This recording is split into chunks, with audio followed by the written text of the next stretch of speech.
this is Eric Martin with Working Geek. I'm here with Gary Ray, owner of Black Diamond Games, looking at Friendly Local Game Store, which is about how to create and run a friendly local game store. That's right. Maybe you want to talk a little about Black Diamond Games. Sure. People might already know you. You do a very nice blog. I would say it is excellent the way you share and just talk about your experience. A lot of transparency. So I've been doing that for 10 years, writing a blog. Called Quest for Fun. Quest for Fun. And it's one of those things where I share all the warts and all, like all the problems and all the victories. And if you read back, you'll see me swear it's one way, and then 2 years later, I'll tell you how that was a mistake. And that eventually led to writing a book. Okay. So who is this for? That's a really good question. So it's for a number of people. Okay. So the kernel of the book is how to attain a middle-class income in 5 years. That's kind of the subheading. Okay. So the point of the book was starting with you as a potential store owner wanting to make a reasonable living, and then building your business around that, which is how I did my store. And most people don't do that. Most people, they have no plan. They go with what they got, and they either fail, or worse, they linger. They linger on for years in what they call a buy a job.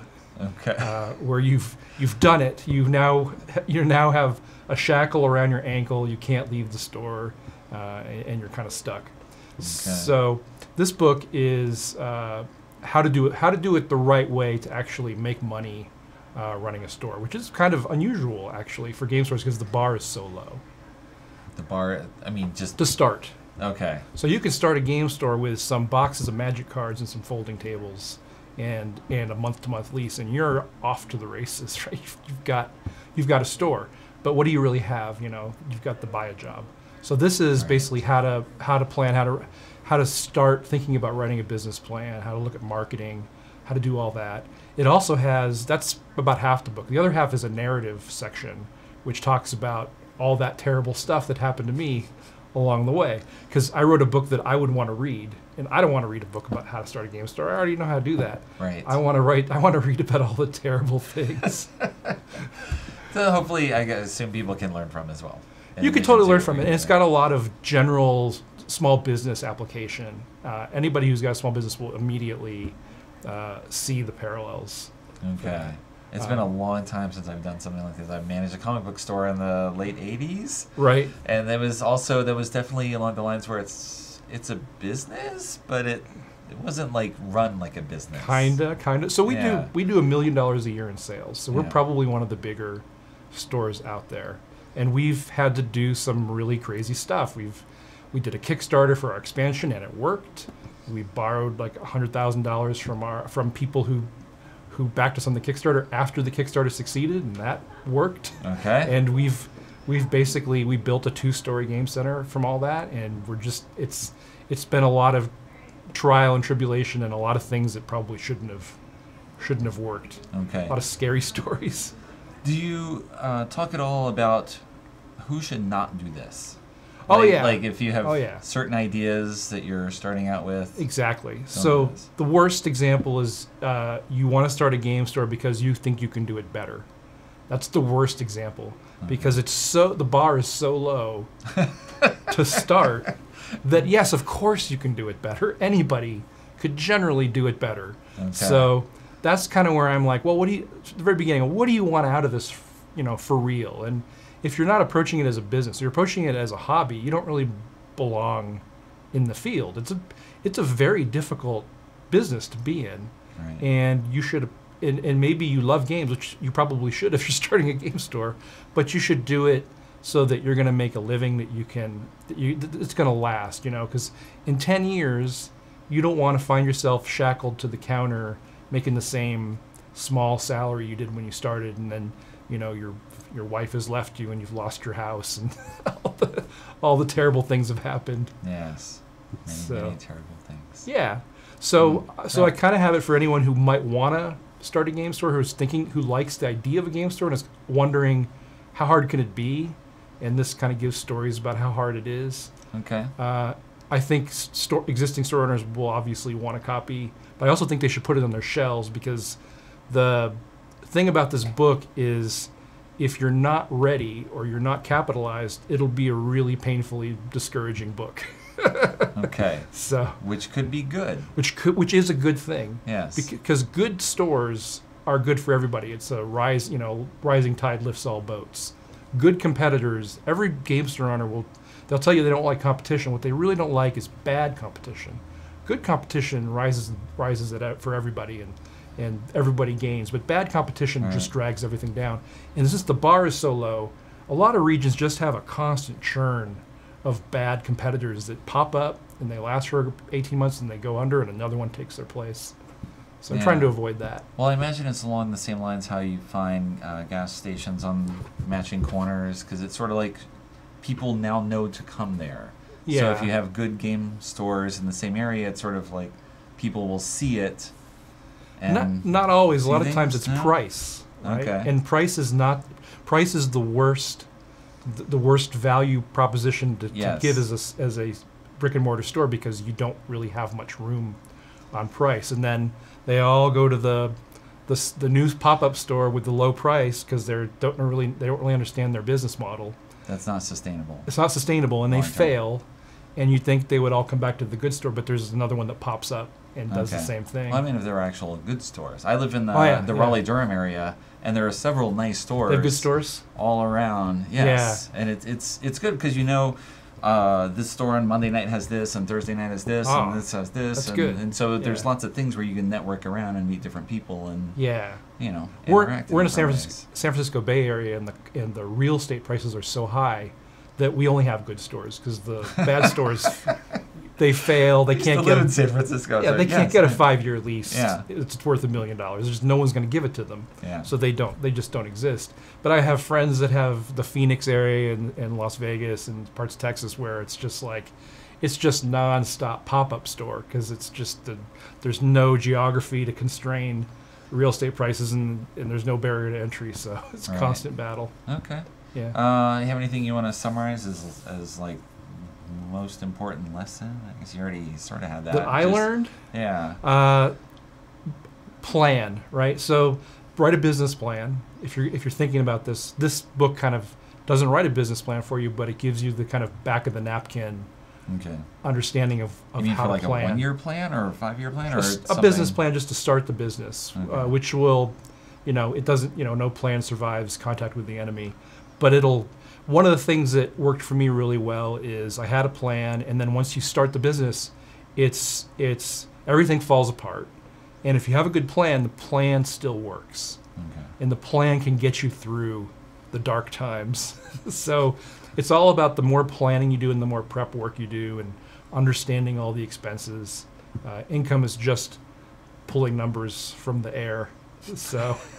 You mean initially when you're? Oh yeah, business plans are all imaginary numbers for projecting income, but you want to have as real a number as possible for expenses. You can find expense numbers if you work hard enough. Right. I got about half of that right, which is not good enough. Okay. So yeah, just a lot of planning, I think is it. And this is a good place to start. And you have a plan now for what you're still doing? Like, how often do you adjust this, or? You should, if you have a business plan, it's good to revisit it every once in a while. Have I revisited my plan recently? No, but I write about this stuff so often that it's always kind of in my mind. I was looking at recent posts too, where you're also talking about there were some retirement issues. Oh God, talking about that. So I'll tell you this story. One of my business partners is a financial planner. Okay. And he's like, geez. Yeah. He's like, we should write a book together, because he just wrote a book, and he's like, because you're very successful with your game store, but you've completely failed to save for yourself. You've completely failed personal finance. And I think we can write something interesting about that. And I'm like, oh, God, that sounds okay. That sounds terrible. That's right. We'll talk about this case study here. But a small business will take every penny, every dollar that you have. It is voracious. It will eat it. It never ends. It will never end. So you have to...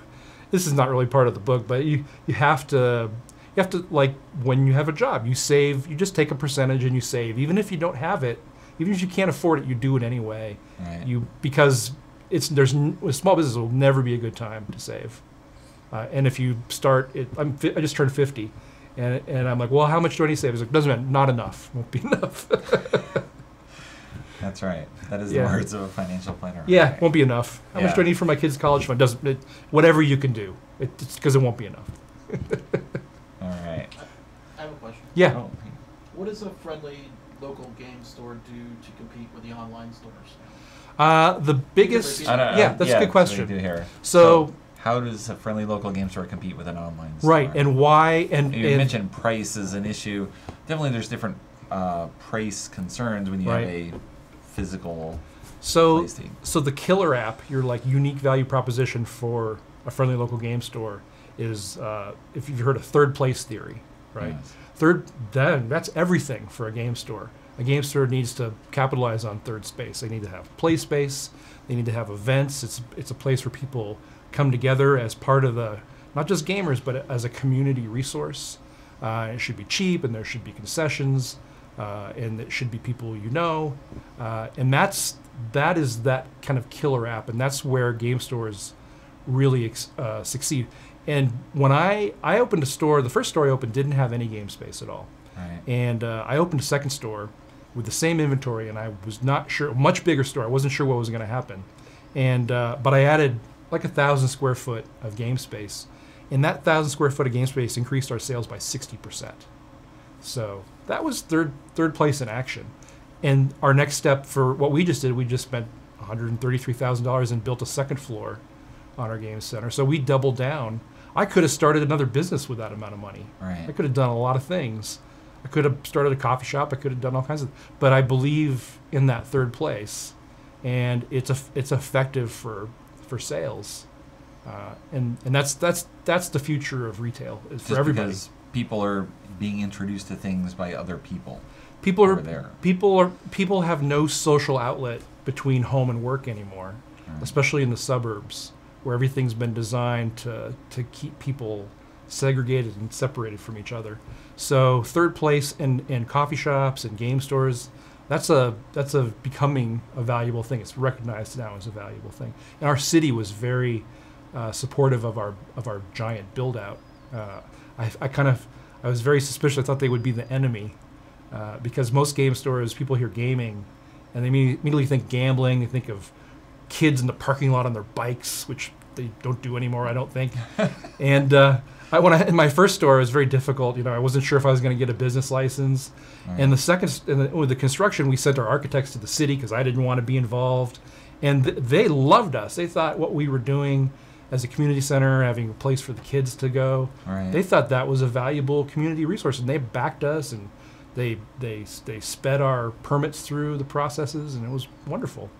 Okay. So, and I know there's a lot of people, it's argued on Board Game Geek all the time.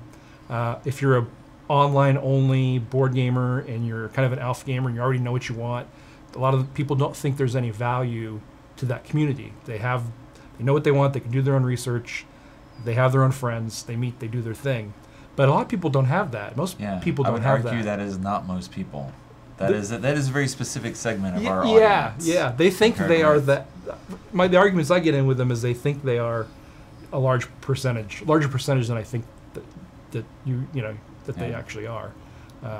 But yeah, so, and a lot of times we kind of see it as graduating to that online presence. So we get customers come in, we introduce them to games, to board games. We teach them, we get them into the groups, and eventually they tend to kind of, once they've exceeded our expertise and they're no longer kind of gateway gamers, they graduate. They go on to online sales or whatever. So we kind of see where we are in the ecosystem. We have no illusions about that. Right. But I mean, in the larger game industry, the hobby market compared to mainstream gateway is still pretty small. Like the mainstream market is much, much larger. Are you talking about like mass market? Know. I don't even need mass market, but if you just go with the big four with Catan, Ticket to Ride, Carcassonne, Pandemic, like that market is huge for people who play that. Right. And they don't graduate. They just play that. Well, yeah, and then there's those people, but they don't buy other games either a lot of times. All right, well, that's the problem. The Scrabble person who comes in for this year's dictionary, right? That is true. Yeah. I'm trying to remember. Yes, I worked in game stores as well, and so. Yeah, You Yeah. know the different customers. Exactly. Okay. Exactly. Okay. So yeah, but yeah, so Well, thank The you book, very much. yeah. There you go. Friendly local game store. there we go. And you can also just read Gary's blog too. Quest for Fun.